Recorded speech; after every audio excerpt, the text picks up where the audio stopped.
Hey everyone, welcome back to our channel. This side Sakshi Pradhan with you all. I hope आप सभी बहुत अच्छे होंगे।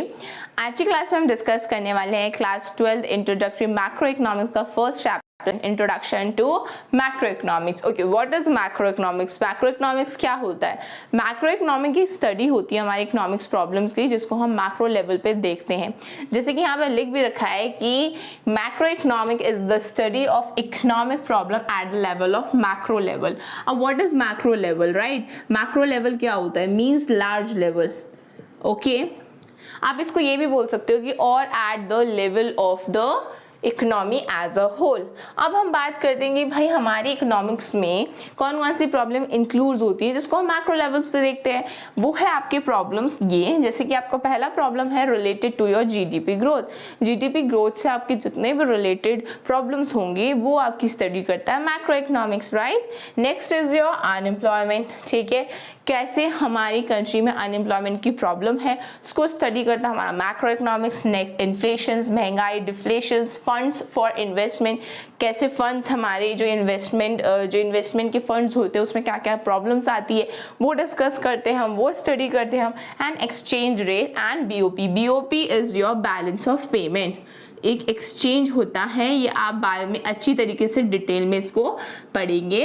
तो बैलेंस ऑफ पेमेंट में कौन सी प्रॉब्लम्स आती हैं और एक्सचेंज रेट में हमें कौन सी प्रॉब्लम्स देखने को मिलती है वो स्टडी करता हमारा मैक्रो इकोनॉमिक्स।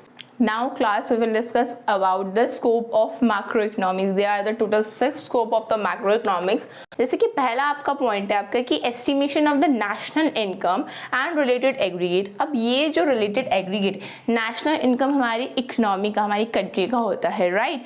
अब हमारे रिलेटेड एग्रीगेट्स क्या होते हैं? रिलेटेड एग्रीगेट्स होते हैं आपके जीडीपी, जिसको हम बोलते हैं gross domestic product.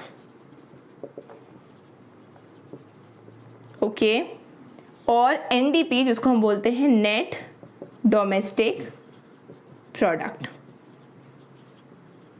Okay, you know that the national income includes करता है हमारी नेशंस की मनी को, राइट? और हमारी जो जीडीपी है और एनडीपी है वो भी हमारी डोमेस्टिक प्रोडक्ट्स की होती है। तो ये सब चीज़ें हम किस में देखते हैं? अपने फर्स्ट पॉइंट में। ये स्कोप का सबसे पहला पॉइंट है। Now second is your theory of employment. अब आपको पता है कि जहाँ पर एम्प्लॉयमेंट है वहाँ पर अनएम्प्लॉयमेंट भी है। कहने का मतलब अगर जहाँ पर एम्प्लॉयमेंट की बात होती है वहाँ पर अनएम्प्लॉयमेंट की बात भी होती है। जहाँ पर रोजगार लोगों को मिलता है वहाँ पर कुछ ऐसे लोग हैं जो बेरोजगार भी हैं।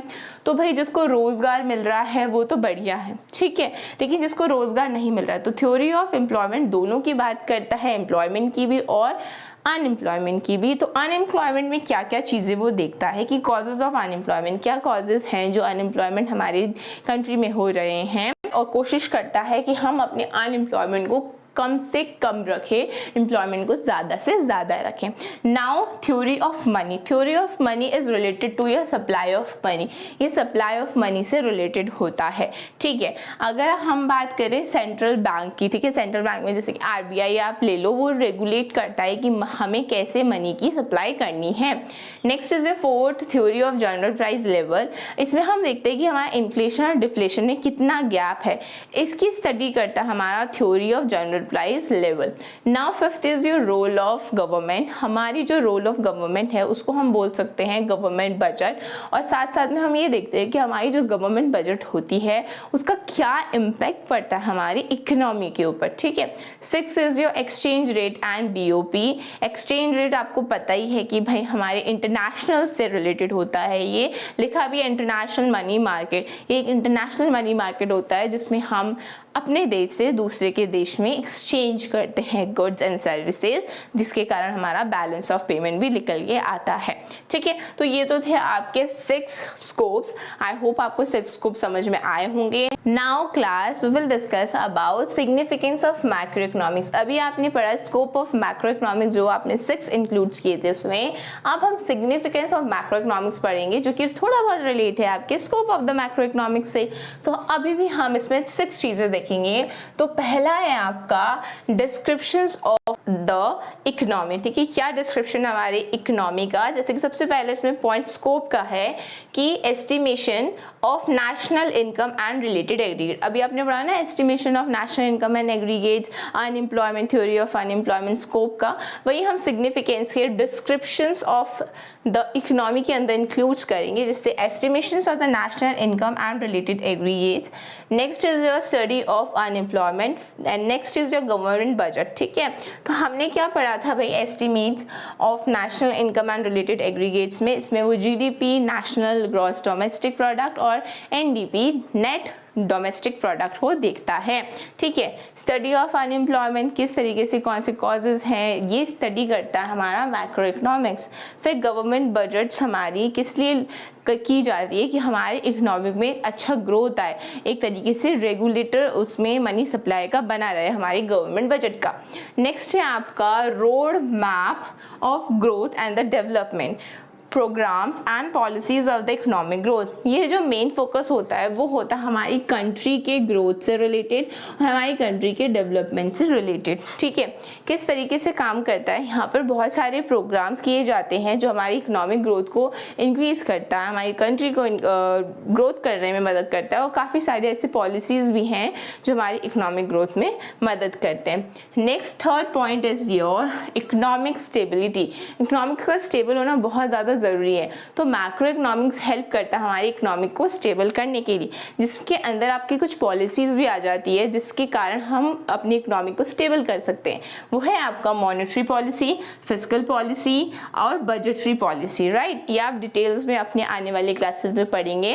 Next fourth is your BOP. अब तो आपको बीओपी का फुल फॉर्म भी पता चल गया होगा, है ना, अभी तो याद ही हो गया होगा ना, बैलेंस ऑफ पेमेंट। तो बैलेंस ऑफ पेमेंट में इंटरनेशनल से हम लोग, मतलब इंडिया, मान लो इंडिया किसी बाहर देश कंट्री से या किसी बाहर स्टेट से क्या कर रही है, प्रोडक्ट को एक्सचेंज कर रही है, एक्सपोर्ट और इंपोर्ट कर रही है, उसका रिकॉर्ड हमारे एक्सचेंज का, ट्रांजैक्शन का रिकॉर्ड रखता है balance of payment. Next point is your fifth point, problems of poverty and the environmental population. अब इसमें क्या होता है, जो हमारी एक मैक्रो इकोनॉमिक्स है वो स्टडी करती है कि हमारी इकोनॉमी में, हमारी कंट्री में किस तरीके की प्रॉब्लम्स आ रही हैं पोवर्टी को लेकर, और किस तरीके की इन्वायरमेंट पॉल्यूशन से रिलेटेड प्रॉब्लम आ रही है, और उसको सॉल्व करने की कोशिश करता है, उससे डील करने की कोशिश करता है। ठीक है, and last sixth is your policy formulations. Policy formulations में आपकी काफ़ी सारे एग्रीगेट्स आ जाते हैं बच्चों। एग्रीगेट्स का मतलब आपका होता है, एग्रीगेट का मतलब होता है आपका टोटल, सभी चीज़ से रिलेटेड। तो एग्रीगेट सप्लाई मतलब टोटल सप्लाई हमारी जितनी भी कंट्री से हो रहा होगा इंपोर्ट और एक्सपोर्ट, उसकी सप्लाई, प्रोडक्शन की सप्लाई, डिमांड, एग्रीगेट डिमांड, ठीक है, aggregate consumption, aggregate expenditure, aggregate investment, ये सब चीज़ें किस में इंक्लूड होती हैं, हमारी पॉलिसी फॉर्मुलेशंस में। तो आपके ये 6 सिग्निफिकेंस थे जो कि बहुत ज़्यादा इम्पॉर्टेंट थे कि हमारी जो मैक्रो इकोनॉमिक्स है वो किन किन चीज़ों से डील करती है। तो आई होप आपको ये समझ में आया होगा। फिर भी आपको कोई भी क्वायरीज है तो related to your what do you mean by macro economics, scope of macro economics and significance of macro economics, तो आप मुझसे कमेंट बॉक्स पर पूछ सकते हैं। मेरे साथ जुड़े रहिए बहुत ज़्यादा इन्फॉर्मेटिव वीडियो पाने के लिए। तब तक के लिए टेक केयर, बाय बाय।